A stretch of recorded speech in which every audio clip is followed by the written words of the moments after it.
चुनाव से संबंधित जो भी घटनाक्रम हुए, जो भी हमारे आप स्वागत है। 6 तारीख को अंतर चुनाव की डेट घोषित हुई। 14 तारीख को हमने नामांकन भरा और 14 तारीख के बाद हमने घर घर हर मतदाता तक पहुंचकर उनका समर्थन मांगा, आशीर्वाद मांगा और जनता के सामने बात की और जनता के दिल में चलता है।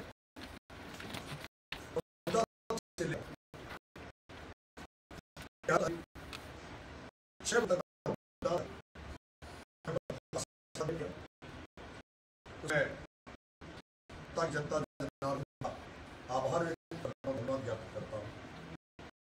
इस चुनाव में जिन्हीं नेताओं ने समर्थन दिया, आशीर्वाद दिया, आम आदमी से आदरणीय केजरीवाल, आम आदमी पार्टी की पूरी टीम, राष्ट्रीय नेता संजय सिंह जी ने हमें आप सभा में आकर हम समर्थन दिया। आरएलपी सुप्रीमो बड़े भाई साहब हनुमान जी बेनीवाल साहब ने हमें समर्थन दिया, आम सभा में आकर हमें आशीर्वाद दिया। एसडीपीआई सोशल डेमोक्रेटिक पार्टी ने हमें समर्थन भी दिया और जिस तरह से उन्होंने मोर्चा संभाला चुनाव में, उनके लिए भी हम उनका धन्यवाद ज्ञापित करते हैं। इस चुनाव के मार्गदर्शक के रूप में हमारे बड़े भाई राजेंद्र जी हुड्डा साहब ने जिस तरह का चुनाव का संचालन किया और विद परिवार चुनाव में उनके बेटा भी यहाँ अंता में रहकर मेरे लिए वोट मांगा, समर्थन मांगा, उसके लिए बड़े भाई राजेंद्र जी हुड्डा और उनके बेटे सीएम हुड्डा का भी बहुत बहुत धन्यवाद। समाजवादी पार्टी से अखिलेश जी यादव साहब की तरफ से हमें शुभकामनाएं मिली, उन्होंने हमें फोन पर समर्थन दिया। उसके अलावा समाजवादी पार्टी के अतुल जी प्रधान जो विधायक है, वो मेरे नामांकन रैली में भी आए और चुनावी सभा में भी आकर उन्होंने जो मुझे साथ दिया, उसके लिए उनका भी बहुत बहुत धन्यवाद। भारत में 4 जगत गुरु शंकराचार्य हैं, उनमें से एक जगत गुरु शंकराचार्य काशी पीठ के, उन्होंने भी गौ माता की रक्षा का व्रत लेकर हमें आशीर्वाद दिया और उन्होंने अपनी पूरे उनकी जो शिष्य मंडली है वो भी मेरे चुनाव में आई और मुझे समर्थन दिया। उसके लिए आचार्य जी को भी उनके चरणों में धन्यवाद। चुनाव जिस शांति प्रिय तरीके से हुआ, कई तरह की आशंकाएं थी, नरेश मीणा चुनाव लड़ रहा है, कई तरह का लोगों में भ्रम था, लेकिन चुनाव पूरा शांतिपूर्ण तरीके से रहा और उसके लिए मैं पुलिस प्रशासन का भी धन्यवाद दूंगा कि पुलिस प्रशासन ने हमें कोऑपरेट किया। हमें कहीं भी इस तरह का नहीं लगा कि जहां पुलिस का कोई भेदभाव नजर आया, इसलिए पुलिस प्रशासन का भी बहुत बहुत धन्यवाद दूंगा। अंततः जो भी उपखंड अधिकारी और उनके जो कर्मचारी थे, उनका भी हमें पूरा सहयोग इस चुनाव में मिला और यही कारण था ये चुनाव बड़ा ही शांतिपूर्ण तरीके से हुआ। लेकिन दोनों ही पार्टियों की तरफ से धन बल, बाहुबल, सत्ता का जो उपयोग इस चुनाव में किया, वो शायद कहीं आपको देखने को नहीं मिला होगा। इससे पहले जिस तरह से करोड़ों रुपए की नकदी इस चुनाव में पकड़ी गई, मैं आपसे चाहूँगा, आपके माध्यम से चाहूँगा, उन्हें भी प्रशासन को सार्वजनिक करना चाहिए कि वो करोड़ों की नकदी किसकी थी, किसके लिए आ रही थी। इसके अलावा वोटिंग से पहले कुछ नकदी कुछ कांग्रेस कार्यकर्ताओं की गाड़ियों में मिली। मैं प्रशासन से पूछना चाहूँगा कि प्रियंका नंदवाना की गाड़ी में जो पैसा मिला उसका क्या हुआ और प्रियंका नंदवाना पे कार्रवाई क्यों नहीं हुई? क्या यहाँ का प्रशासन प्रमोद जैन भाया से मिला हुआ था? और कौन कौन सी रकम पकड़ी गई, किन किन गाड़ियों से पकड़ी गई, वो गाड़ियाँ किसकी थी?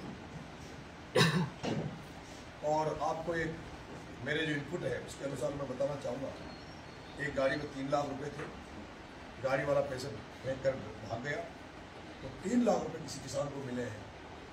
किसान का नाम तो नहीं लूँगा, चलो उसका भला हुआ, उसका फायदा हुआ किसान को। एक जगह कांग्रेस प्रत्याशी द्वारा बहुत बड़ी रकम एक गांव में बांटने के लिए भेजी गई, लेकिन वो गांव में पहुंची उसके पहले ही कोटा से आए कुछ बदमाशों ने उस बड़ी रकम को लूट लिया और सीधा कोटा ले गए। मेरे पास तो यहाँ तक भी सूचना है कि उन्होंने उस बड़ी रकम से स्कॉर्पियो तक बुक करा के स्कॉर्पियो के मालिक को बन गए। लेकिन मेरे साथ वो भी उन्होंने ठीक किया, कम से कम मता तो जाता तो मेरा नुकसान होता है। इस तरह का ये भ्रष्टाचार से कमाया हुआ पैसा, और भ्रष्टाचार से कमाए हुए पैसे का दुरुपयोग चुनाव के समय वोटों में किया जा रहा था। सत्ता का जिस तरह से आपने देखा होगा, मुख्यमंत्री, पूर्व मुख्यमंत्री, कांग्रेस के पूर्व मुख्यमंत्री, जिस तरह की दोनों पार्टियों के नेता आए, पूरे राजस्थान के कांग्रेस बीजेपी विधायक आपकी हवेली के लिए खड़े रहे। जिस तरह से मुझे चक्री में फंसाकर मुझे राजनीतिक में रोकने का प्रयास किया गया, लेकिन मैं जनता का धन्यवाद दूंगा, अंता की जनता का, कि अंता की जनता वो जनता जिन्हें राजनीति से विश्वास उठ गया था, भरोसा उठ गया था, उन्होंने एक विकल्प के रूप में मुझे देखा, उम्मीदों की किरणों से मुझे देखा, और जिस तरह का चुनाव हुआ, मुझे लगता है आप सब लोग राहुल के पत्रकार हैं, आपने भी देखा होगा कि ऐसा चुनाव शायद आपने पहले नहीं देखा होगा, जिसमें एक कैंडिडेट को बिठाने के लिए जयपुर से हाथी लाया जाए, एक कैंडिडेट को बिठाने के लिए ऊँट लाया जाए, कैंडिडेट का स्वागत करने के लिए कंबाइंड मशीन पे बिठाया जाए, ट्रैक्टर पे बिठाया जाए, कैंडिडेट को खीर से आ जाए, कैंडिडेटों को फूल फोटो से तोड़ते हुए देखा हो तो आम था, लेकिन कैंडिडेट प्रत्याशी को फूल से तोड़ा गया। और रक्तदान महादान का नारा होता है, वो खून जो बड़ी संख्या में इकट्ठा हुआ है वो कई लोगों की जान बचाने में काम आएगा। दुर्भाग्य है कि जिला प्रशासन ने जिस डॉक्टर को ब्लड डोनेशन के लिए लोगों ने बुलाया उसका निलंबन कर दिया गया, उसे दूसरी जगह ट्रांसफर कर दिया गया। अगर उसे दूर कर दिया गया, उसको डॉक्टर का जो खून से तोड़ने वाले डॉक्टर का, खून से आत्मा करवाने वाले डॉक्टर का निलंबन किया है, तो मुझे लगता है कि ऐसा नहीं हो जाए कि जिन लोगों ने मुझे खीर से तोड़ा है कहीं प्रशासन की भैंसों को नहीं मंगा ले, ऐसा भी मुझे डर लगता है। जिस तरह के हालात थी राजनीति की, ये चुनाव इंकलाब के नारे के साथ था, ये चुनाव जय जवान जय किसान के नारे के साथ था, और मुझे लगता है कि जनता ने इस चुनाव में परिवर्तन के लिए, बदलाव के लिए, जो लोग राजनीति में यहाँ बरसों से कब्जा करके बैठे थे, और वहाँ आपने देखा होगा सातवी गांव में, जहाँ जिस गांव में बहिष्कार हुआ उस गांव के हालात देखे होंगे, तो मैंने वहाँ पर जिस तरह से मैं कीचड़ में बैठा, मैं वहाँ पर जो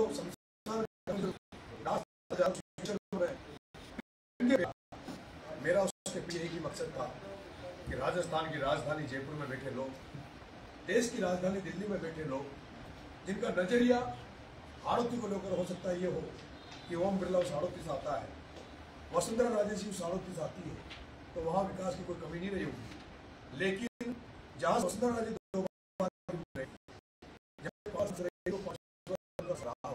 जहाँ से लोकसभा स्पीकर ओम बिरला जी से जाते हो, उसके बावजूद भी यहाँ गांव के लोगों को अगर बहिष्कार करना पड़े चुनाव का, संसार घाट जाने का आशा नहीं हो। और ये केवल और मुझे लगता है कि जयपुर में बैठे लोग, दिल्ली में बैठे लोग ये देख रहे होंगे कि कितने बड़े नेता आड़ोती से आने के बाद भी आड़ोती की क्या हाल है। और ये उस समय भी प्रदर्शित हुआ जब पिपलौदी में 7 बच्चे भ्रष्टाचार की भेंट चढ़ गए थे। तब भी जब मैंने शहीद स्मारक पर बकरियों के साथ आंदोलन किया था, तभी पूरे देश ने देखा था कि जहाँ से मुख्यमंत्री का घर है, वसुंधरा जी का घर है, वहाँ बच्चों के साथ इस तरह की घटना होती है, और उसके बाद उनको मुआवजे के रूप में या राजस्थान में बाकी क्षेत्रों में एक कुमार का गधा लाइट से चिपक जाता है और उसको राजेंद्र बूढ़ा धरना देकर बैठता है, गधे का मुआवजा 60,000 दिला देता है। या राजस्थान में कई जगह हनुमान बेनीवाल के एरिया में जहाँ कोई इस तरह की घटना होती है, वो धरना देते हैं, लाखों रुपये दिलाते हैं। लेकिन झालावाड़ में जब वसुंधरा राजे मुख्यमंत्री रही, वहाँ पहली बार देखा गया कि 7 बच्चे इस पर की दीवार गिरने से मर जाते हैं और उनको मुआवजे में बकरियाँ दी जाती हैं। मुझे लगता है इस उपचुनाव से पूरा राजस्थान, पूरा देश की जनता देख रही होगी कि राजस्थान में किस तरह की राजनीति हो रही थी। और मुझे लगता है हाड़ौती की जनता ने भी ये देखा होगा कि चुनाव कैसा होता है। अब तक चुनाव किस तरह से मिलीभगत से होता था, और आपने भी देखा होगा चुनाव में प्रमोद जैन भाया और वसुंधरा राजे, जहां प्रमोद जैन भाया चुनाव नहीं लड़ रहा था, पर्दे के पीछे से ओम बिरला चुनाव लड़ रहा था, जो प्रमोद जैन भाया के साथ खड़ा था, और दूसरी तरफ मोरपाल नहीं वसुंधरा राजे चुनाव लड़ रही थी। ओम बिरला इसलिए मैं साबित कर देता हूं कि एक गोचर जो चुनाव लड़ा पीपलदा से, ओम क्या नाम था, प्रेम गोचर, जो ओम बिरला का प्रत्याशी था, बीजेपी का प्रत्याशी था, और वो प्रेम गोचर जो ओम बिरला जिसका खास आदमी है, उसका सगा भतीजा योगेश गोचर, जो चुनाव के 2 दिन पहले अंता की धरती पे आता है, और वो किस तरह से प्रमोद जैन भाया के लिए वोट मांगता है, नरेश मीणा के खिलाफ प्रचार कर चुनाव लड़ाता है। उसी तरह से एक गढ़िया, नीलेश गढ़िया, जिसका गाद का काम, बजरी का काम ओम बिरला के साथ पार्टनरशिप का है, जिसमें प्रमोद जैन भाया भी पार्टनर है, वो व्यक्ति यहाँ आकर किस तरह से पैसा बांटने का काम प्रमोद जैन भाया का देख रहा था। उसी तरह से हीरालाल जी नागर, ऊर्जा मंत्री, उनका काम देखने वाले उनके क्रेशर में पार्टनर मनोज शर्मा जी यहाँ किस तरह से प्रमोद जैन भाया का पैसा बटवाने का काम कर रहे थे। इससे साबित हो जाता है। और किस तरह से मैंने गाँव में पता किया कि कोटा से बहुत बड़ी संख्या में अन्य अलग सभी समाजों के लोगों को बिरला द्वारा गाड़ियों में यहाँ भाया का प्रचार करने के लिए भेजा जा रहा था। और जो यहाँ पर जो बीजेपी के जो लोग टिकट मांग रहे थे और जो ओम बिरला के खेमे में जाने जाते हैं, वो सारे लोग हमें भाया के साथ नजर आए। 2 खेमे थे पूरे चुनाव में, एक खेमा ओम बिरला का जो भाया के साथ था, एक खेमा वसुंधरा राजे का जो मोरपाल समन के साथ था, और एक तरफ अकेला नरेश मीणा चुनाव लड़ा, जिसके साथ कोई नेता नहीं थे, कोई जिसके साथ कोई बड़े धनाढ़ लोग नहीं थे, जिसके साथ लेकिन जनता थी, और जनता ने बहुत मजबूती से चुनाव लड़ा।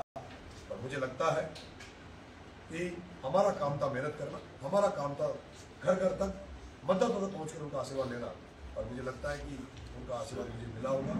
और मैं ये दावा नहीं करता कि मैं हारूंगा जीतूंगा, लेकिन हमारी मेहनत में कोई कसर नहीं। हमारे जो साथी थे, जो प्रभारी हमने बनाए थे, जो चुनाव का हमारा संचालन कर रहे थे, उन सब लोगों ने पूरी जी जान से हमारी मदद करी। उसके लिए तमाम लोगों का मैं बहुत बहुत धन्यवाद देता हूँ। और इस हार जीत का फैसला ईश्वर के हाथ में छोड़ता हूँ।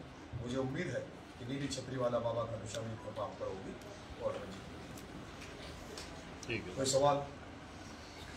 क्या पूछे आप? आप सब दे इसमें कोई एक सवाल है, पूछो आप दोनों मानो तो पूछो ना। कल आपने सांगली में जो कहा, वो कई लोगों ने मैं सुबह उठते ही कह दिया कि आप मीडिया वालों के लिए क्या बोले नरेश मीणा। मैं बोला ना, आप लोग नहीं जाते, क्यों नहीं गए अब तक? आपने सांगली का मामला क्यों नहीं दिखाया? और मैं यह उजागर करूँगा, आगे भी करूँगा, आप लोगों को भी अपनी ईमानदारी करते हुए निभाना चाहिए। चौथा समय मैं पूछना चाहता हूँ, प्रिंट मीडिया में नरेश मीणा के चुनाव को लेकर एक भी पॉजिटिव खबर चली हो? एक दिन में मेरा प्रचार चलाओ तो मुझे बताओ, एक भी खबर चलाई तो बताओ। देखो जी राजस्थान ने मुझे किस तरह से मेरा चुनाव में नुकसान किया, मुझे बता दो। देखिए, आजकल पत्रकार साथियों, आपसे मेरा निवेदन है कि आपको भी ईमानदारी साबित करनी पड़ेगी, आपको भी ईमानदारी के साथ सारी चीजों को सामने रखना पड़ेगा। अगर आप नहीं रखेंगे तो लोग आप फिर भी पक्षपात देखो, सभी नहीं करते, कुछ करते हैं, जो करते हैं उन्हीं को इनके लेकिन लक्ष्मी जी भाई साहब, आपको जाना चाहिए था साथ में। आपको जाना चाहिए कि 2 लाख का आरोप लगा, वो जयन कौन है, वो लाइन में कौन बम्बरी कला में जिसने 2 लाख रुपए जनता से लिए। नरेश मीणा विधायक बना तो नरेश मीणा भ्रष्टाचार को उखाड़ फेंकेगा, चाहे नरेश मीणा को जेल जाना पड़े। इसलिए मैं कह रहा हूँ आपको जो मेरे साथी, आप लोग सारे जो मैं चैनल देख रहा हूँ, इसमें वो फर्स्ट इंडिया नहीं है, इसमें जी राजस्थान नहीं है, इसमें पत्रिका नहीं दिख रहा है, इसमें भास्कर नहीं दिख रहा। लेकिन आप तो, क्योंकि प्रमोद जैन भाया और इन भ्रष्टाचारियों को कहीं कहीं से आपका भी संरक्षण मिला। अगर इन चोरों को अगर आप अब तक उजागर करते हैं, भ्रष्टाचार को उजागर करते हैं, मैं पूछना चाहता बड़ा की बावड़ी पर क्या वहाँ धार्मिक कार्यक्रम होता है या राजनीतिक पार्टियों का वहाँ मीटिंग होती है? मैं पूछना चाहता हूँ, जैन मंदिर जिसकी प्राण प्रतिष्ठा नहीं हुई, जिन जैन मंदिर जो हाईवे पर बन रहा है उसकी प्राण प्रतिष्ठा नहीं हुई। और अयोध्या में राम मंदिर जिस बीजेपी ने बनाया, वो बीजेपी इसलिए हार गई थी क्योंकि धार्मिक तरीके से उसका पूरा काम नहीं हुआ। उसके पहले वहां पर उसकी प्राण प्रतिष्ठा करके वोट मांगी गई। और जैन मंदिर प्रमोद जैन भाई जैन समाज से आते हैं। जैन समाज बड़ा पवित्र समाज है। जैन समाज के संत महात्माओं के प्रति मेरी जो श्रद्धा है, क्योंकि वो जिस तरह से कठिनाई और उसमें जो भक्ति भाव उनका रहता है, नंगे पैर मतलब बिना बदन, लेकिन और उनका जो व्रत है, जैन समाज का व्रत है अहिंसा, सत्य, असत्य, अप्रिय, उनके तो बिल्कुल प्रमोद जैन भाई उल्टा चलता है। आज उस जैन मंदिर में ना कोई प्राण प्रतिष्ठा हुई, ना कोई संत महात्मा आए, और उसमें कांग्रेस की मीटिंग हुई, गंगा यात्रा उस कांग्रेस उस जैन मंदिर में हुई, जिसमें उसने प्रमोद डोटासरा ने वो गमछा घुमाया और कहा कि कोई माइकलाल पैदा हुआ हो तो भाई को गिरफ्तार देखो। आपको दिखानी चाहिए खबर कि क्या जैन मंदिर इसलिए बनाया है। मैं गया, मैं अभी गाँव में गया, मैं अंतर विधानसभा में घुमा, कहीं भी बाबा साहब भीमराव अम्बेडकर की मूर्ति नहीं। देव महाराज जिसमें पूरा गुजर समाज आस्था रखता है, वो अब एक भी गुजर समाज के मंदिर में कोई 2 रुपये नहीं लगा। एक भी रामदेवरा में लाखों लोग आस्था रखते हैं, 1 रुपये का कहीं वो नहीं हुआ। स्कूल टूटे पड़े, शिक्षा के मंदिर टूटे पड़े, इन चीजों को दिखाइए और आगे दिखाओ। अभी भी मेरा ही निवेदन आपसे कि पत्रकारिता निष्पक्ष होनी चाहिए। अगर मैं चकाप कर रहा हूँ तो मेरी अच्छाई बताइए, मैं बुरा कर रहा हूँ तो मेरी बुराई कराइए। मैं थप्पड़ किसी को दे देता हूँ तो पूरा बाउंडर हो जाता है, लेकिन मैं जब भूख हड़ताल करता हूँ नहीं दिखाया जाता है, मैं नंगे पैर घूम रहा हूँ नहीं दिखाया जाता है, मैं कीचड़ में बैठा हूँ तो नहीं दिखाया जाता है। दिखाइए। इसलिए आपसे भी उम्मीद करते हैं कि अब आप लोग इस भ्रष्टाचार के खिलाफ इस लड़ाई में, इन भ्रष्टाचारी नेताओं के खिलाफ जो नरेश मेरा लड़ाई लड़ रहा है, इसमें आपके सहयोग की बहुत अपेक्षा रहेगी, आपकी जरूरत रहेगी। और उम्मीद है कि आप उन पत्रकार साथियों की जिनकी अभी तक आत्मा नहीं जगी, उनकी आत्मा जगेगी और हमारे साथ नरेश कल वो गई। इस बार पूरे चुनाव में चर्चा रहेगी, वोट प्रमोद जैन भाया को जो देगा वो भ्रष्ट है, वो भी चोर है। और जिसने भी वोट प्रमोद जैन भाया को दिया होगा, मैं खुले तौर पर कह रहा हूँ, प्रमोद जैन भाया को किसी ने वोट दिया होगा चोर, जो खुद चोर है, खुद भ्रष्ट है। एक ऑडियो टेप वायरल हुआ जिसके अंदर वसुंधरा समाज के सरपंच है जो केवट समाज के लोगों को धमकाता वो फोन पर सुनाई दे रहा था। अब मैं पूछना चाहता हूँ पत्रकार साथियों, कितने बार आके पत्रकारों ने उस वीडियो को चलाया? कितने बार आके आड़तीय पत्रकारों ने वो मधुसूदन सिंह जी जो सरपंच थे, जिन्होंने ये कहा कि महारानी के खिलाफ अगर गए तो तुम्हारी जमीन को हाथ लिया जाए, उस केवट समाज की जमीन को जो बेचारे 2-2 बीघा में खेती कर रहे हैं, किसी ने नहीं चलाया। वो तो ये जयपुर से जो बेचारे ईमानदार यूट्यूबर्स है उन्होंने खबर चलाई, इसलिए मैं कह रहा हूँ। अब इन्होंने जो बड़ा की भाव जो यहाँ पे हाईवे के पास जो सम्मेलन किया था प्रमोद जैन भाया ने, उसमें सबकी जमीनों को प्रेरण करने के नाम पर कि वे टेंट लगाएंगे, उन पर ट्रैक्टर चलाए गए, सबको प्रेरण किया गया। और जब वो सम्मेलन फ्री हो गया, उसके बाद जो जमीनें बची उनको नाप कर किसानों को जमीन दी 2 बीघा 3-4 बीघा। उसमें जो एक्स्ट्रा जमीन होती है, वो एक्स्ट्रा जमीन में पूरी जमीन पर प्रमोद जैन भाया कब्जा करेंगे। क्यों नहीं दिखाता यहाँ का वो? उसने एक श्वेता शर्मा आई है, उसको मैं लाऊंगा, आपको दिखाऊंगा किस तरह से उसके साथ एसोसिएशन किया गया। इतने आप लोगों ने, मैं कह रहा हूँ, कितने लोगों की हत्याएं कर दी गई। आज आप एक भी पत्रकार अगर हिम्मत करके ये बता दे कि मेरे साथ कोई चुनाव में गलत था तो आप बता दो। लेकिन मैं बता रहा हूँ, सारे जो हत्यारे थे, जिन्होंने हत्याएं की, वो किसके साथ थे आप बताओ। वीडियो है उनके कि गौरव शर्मा को मारने वाले किसके साथ थे, पवन यादव को मारने वाले किसके साथ थे। सारे गुंडे बदमाश, हर जाति के यहाँ जितने भी लोग हैं, हर जाति के जो बदमाश है, जो कॉमर्शियल है, जो गुंडे हैं, जो गुंडागर्दी से पैसा कमाते हैं, वो सब प्रमोद जैन भाया के कैंप में। विष्णु गर्ग किसके कैंप में है? वो विष्णु गर्ग जिसने शिक्षक होते हुए गुरु का दर्जा जिसको मिला, जिसने सरकारी शिक्षक था, वो उसने नकली मास्टर लगा के जिसने भ्रष्टाचार किया, जो गुंडागर्दी करता है, जो हथियारों का धंधा करता है, वो विष्णु गर्ग। अभी तो मैं रावण को मारा है, अभी तो कुंभकर्ण मेघना के रूप के जो विष्णु जैसे लोग ये जो हत्यारे घूम रहे हैं, इनका सब काम करेंगे। लेकिन आपका सहयोग चाहिए, सारे पत्रकारों का, सभी लोगों का, भारतीय जनता का सहयोग चाहिए। अब प्रशासन से उस सरपंच की गिरफ्तारी की मांग करेंगे, सभी करेंगे। 14 तारीख के बाद अभी बहुत सारा कुछ करना है, अभी सारी पत्ते नहीं करेंगे, बहुत कुछ करेंगे। टक्कर बीजेपी से मानी जा रही है। करोड़ को खुलवाऊंगा, जो पैसा पकड़ा है किसको, प्लेन का नंबर कहा गई, वो पैसा पकड़ा है तो वो है कि नहीं, CCTV निकलवाऊंगा, सब करेंगे, सारी चीजें ओपन कराएंगे। नंगे पैर जब तक इन 4 लोग जो धनाढ़ लोग, जो पूंजीपति लोग, जो इस आरोपी को लूट रहे हैं, ओम बिरला, शांति धारीवाल, प्रमोद जैन भाया, प्रताप सिंह सिंघवी, जिस दिन नरेश मीणा विधानसभा लोकसभा में जाने से इनको रोक देगा, उस दिन नरेश मीणा अपने पैरों में चप्पल पहनेगा। और मुझे लगता है कि अंता की जनता तो शायद इस बार मेरे मन की इच्छा पूरी करेगी। ठीक है। कल चुनाव खत्म हुआ है और